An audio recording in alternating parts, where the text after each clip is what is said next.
এখান থেকে 10 জন খ্রিস্টান পাদ্রী বাড়ি চলে যায়, আর সহ্য হয় না রোদের কারণে। একজন কালি রইছে, নবী ব্যবসা করে আইতাছে, আসার পরে বাবাজিরা আমার গোড়ার উপরে বসা, ডাক দিল, বাবাজিরা আমার কে গো তুমি? আবু তালিব কয়, আমি হইলাম আবু তালিব। কইনি কে? কইল আমার বংশীয় ভাতিজা। ওনার নাম কি? ওনার নাম হইল মুহাম্মদ। জুড়ে কি বলা যাবে না? আল্লাহু আকবার। আবু তালিব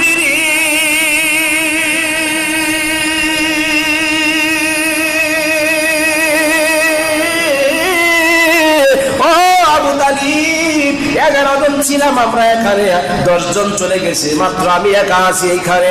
আসমানি কিতাব পড়া পাইছি রে, এমন একজন মহামনীষী সিরিয়ায় ব্যবসা করার জন্য যাইব, যার সাথে পৃথিবীর কারো কোনো কিছুর তুলনা চলে না।